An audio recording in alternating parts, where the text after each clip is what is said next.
If Christians have gotten their heads around the need to defund Planned Parenthood because we object to our tax dollars funding the murder of little babies, why can't we get our heads around the right of parents to decide how to spend their own money on the education of their own children?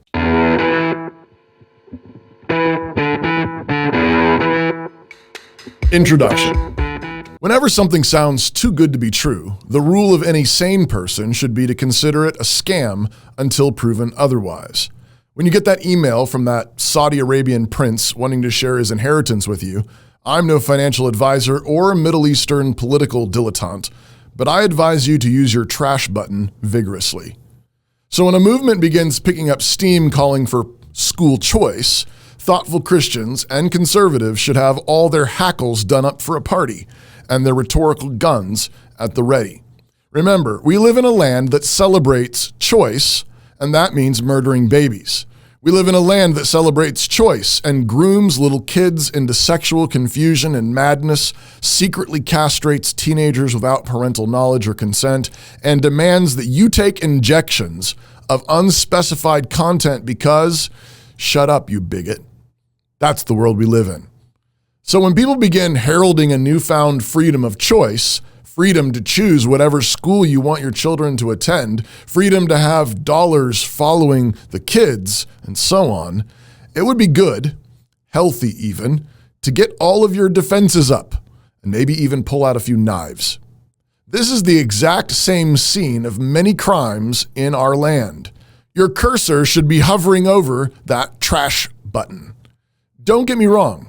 I think we should exploit every opportunity to dismantle the government education monopoly. I think we should ride every bit of this wave to press for real educational freedom and parental sovereignty and responsibility. But conservative Christians have a bad habit of being manipulated through sound bites and ending up in worse positions than before.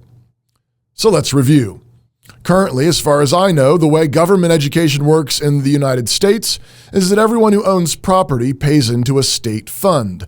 That state fund is augmented by various federal programs and subsidies, which are taken, of course, from federal income taxes, and then those monies are redistributed to counties and school districts across the state based on various guidelines, including number of children enrolled in the local public school.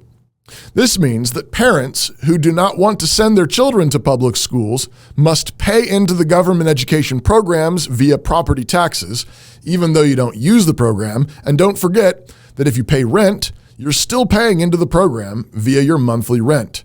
Your landlord is making sure that your rent covers all his property taxes. This is educational welfare, redistribution, and unjust taxation. Millions of Americans have defied this educational socialism and Marxism by bearing the costs of homeschooling and private schooling on top of the taxes they are already paying for government schools they don't use. This is why I tweeted recently, one of the greatest modern rebellions has been the homeschool private school movement.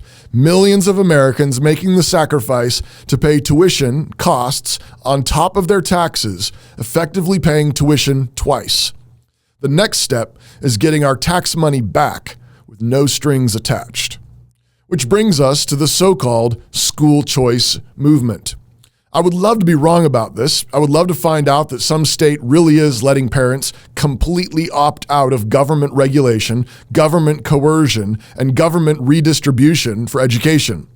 But as far as I know, the school choice programs being pushed are actually an expansion of government regulation and redistribution and no lessening of the foundational coercion involved in the unjust taxation.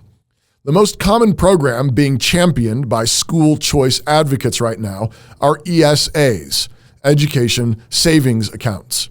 In these programs, the state agrees to deposit money in a savings account for qualified parents to use on qualified educational programs for their children. The key words in that last sentence are state and qualified and qualified. And this tells you most of what you need to know.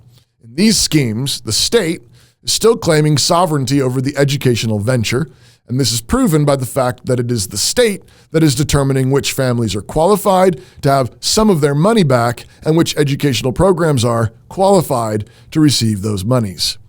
Now, I'm happy to grant that there may be some short-term wins for parents in these programs.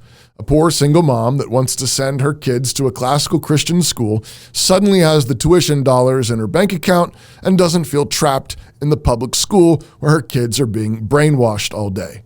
I totally get it. But we are Christians, and we have to think further ahead than the next 5 minutes. But first, while I have all kinds of compassion for that single mom, I want to insist that a community that has not already given her all kinds of resources to pull her kids out of government schools and enroll them into a Christian option of her choice is a community that is not ready for a gush of greenbacks from the government teat.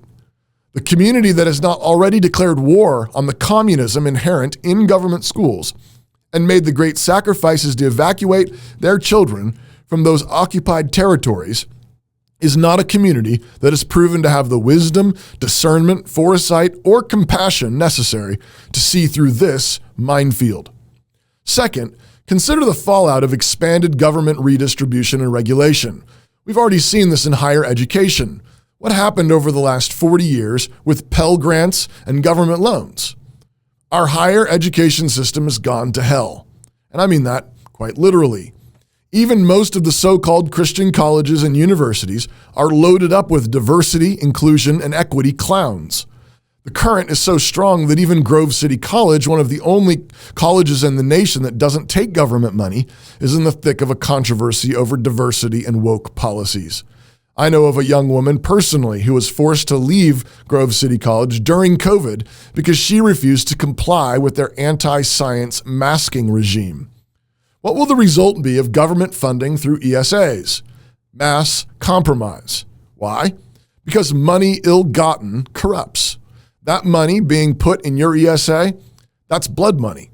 Property taxes are an evil and immoral stain on our land since they imply that if you don't pay taxes on the land and home that you, quote unquote, own, they may be seized to pay for your back taxes, which essentially means that you are in a long-term lease agreement with the government for your so-called property. So much for private property. The impact of these wicked laws is wide-ranging, but landing on the elderly and others with fixed incomes the hardest.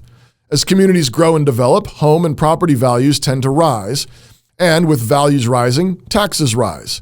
An elderly widow whose husband faithfully provided for her will often find it difficult to continue paying rising property taxes and be forced to sell her family estate.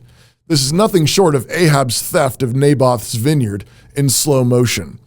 If Ahab offers to let you use some of Naboth's vineyard for your own personal garden, is it moral to take him up on that offer? Please don't misunderstand me. I'm not arguing that all taxation is theft. I'm simply arguing that taxation of property with the implicit threat of seizing assets if you don't pay is highway robbery in a bureaucratic business suit, even if the measure passed by 99% of the vote. It's never okay to demand someone pay you something they don't want or use with a threat of stealing their stuff if they don't pay you, even if a majority voted for it. Everything the government funds ends up costing more and driving quality down.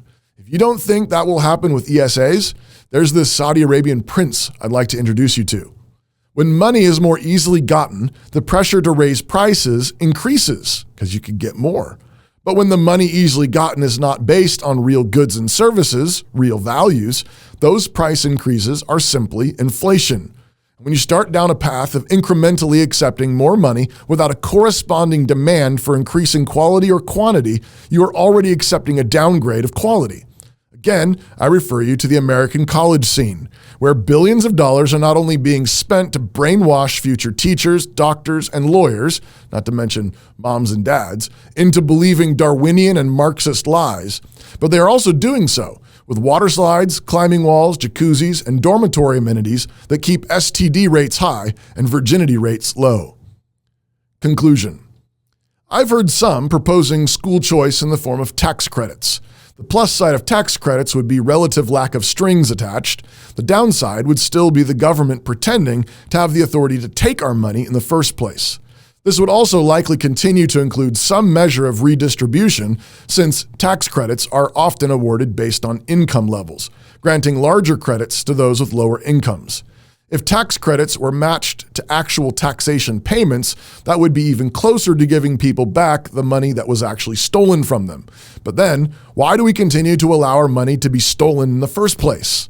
On what planet is it okay for the government to require you to pay for services that you object to, that you refuse, and that you aren't using? If Christians have gotten their heads around the need to defund Planned Parenthood because we object to our tax dollars funding the murder of little babies, why can't we get our heads around the right of parents to decide how to spend their own money on the education of their own children? Why can't we simply demand the right to opt out?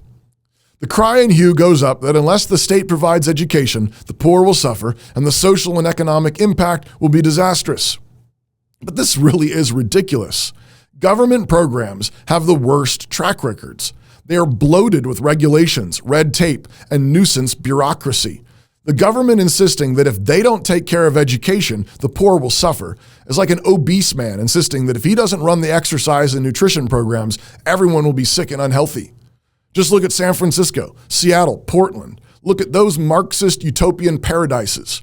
Our answer needs to simply be that we will take care of our own poor. Thank you very much. You have done quite enough, Mr. Fat-Ass Government. Get your greasy paws off our schools. I suspect that there are backroom deals being made with these school choice programs. I suspect that big tech and big business are somewhere in those back rooms pulling some strings.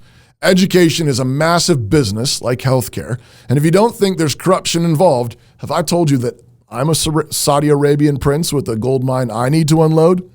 While there is some resistance on the left that might make school choice seem like a real sucker punch to their beloved democratic training centers, schools, Christians must understand that they do not have any real school choice until they have full and complete choice, sovereignty, over how to spend their own money for their own children. If we're going to make some kind of deal, the deal has to include the right of parents to opt out of the government education system. Since the god of big tech and big government is mammon, I would suggest trying to broker a deal between some corporate fat cats and government fat cats. Could we convince the true believers in government education to let us leave this Egypt if they could give all their teachers a raise and every student a laptop and a lifetime supply of condoms because Google is buying a few seats on the state education board? Short of a radical gospel reformation in our land, we need to be thinking and praying strategically. Can we offer them a deal they can't refuse so that we can get out? But convincing them to let us use some of the money they stole isn't really a jailbreak. It's more like building an addition on the jail and letting you invite your school to use the new wing.